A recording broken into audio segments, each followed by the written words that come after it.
ماشومان دي او د دې مور او پلارم ډېر خوش قسمته دي.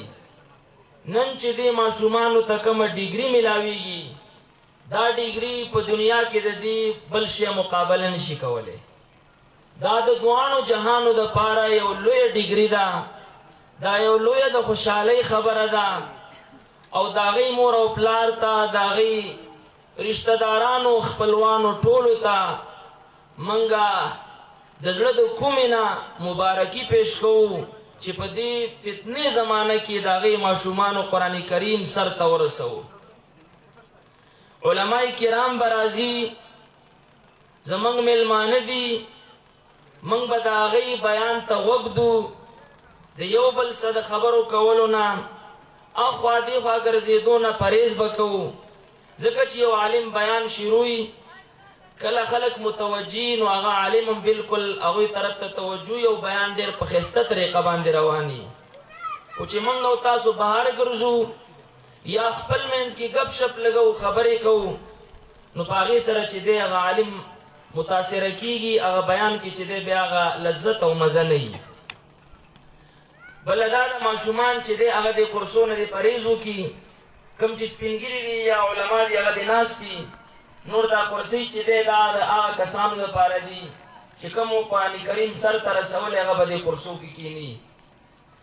او دغرنګې دا زمانه دا یو ډېره د فتنې زمانه ده. په دې وخت کې ټیم فارغه کول هر سړي څه ګوره نن سبا ټیم نشته دی. هر سړی چې دی هغه دنیا پسې ورپسې دی، دنیا پسې لګېدلی دی. نو دې پروګرام له چې یو سړی راځي هغه الله ته ډېر نږدې دی، هغه الله ته خوښ دی. ځکه د جماعت اشاعت التوحید و سنه د هغې زیر نگراني دا پروګرام دی. زمونږ سرپرست اعلی شیخ القرآن مولانا عبدالصمد صاحب، شیخ القرآن مولانا عطاءالله رحمانی صاحب دا د هغې په سرپرستۍ کې دی. او بیا چې دی زمونږ ملک هم داسې ملک دی چې هغه ډېر یو مبارک او بهترینه ملک دی او زمونږ تعلق هم د داسې جماعت سره دی چې هغه یو بهترین جماعت دی. د دې کارکردګي د چا نه پټه نه ده. په دې ټول ملک باندې د شرک او د بدعاتو د رسوماتو د خرافاتو یو تور څادر خورو.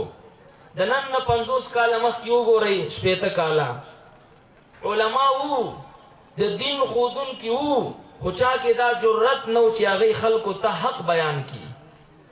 دا جماعت اشاعت التوحید و سنه د دې علما د دې پتنګانو او د دې چې د کارکنانو خلکو ته د رسول الله صلی الله علیه وسلم حقیقي سنت وښودل.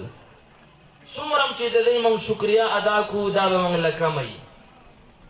د دې پروګرام باقاعده آغاز کوو، د دې پروګرام آغاز شروع کوو د تلاوت کلام پاک نه.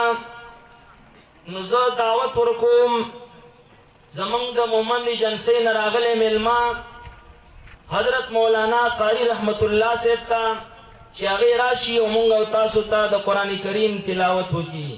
حضرت مولانا قاری رحمت الله صاحب.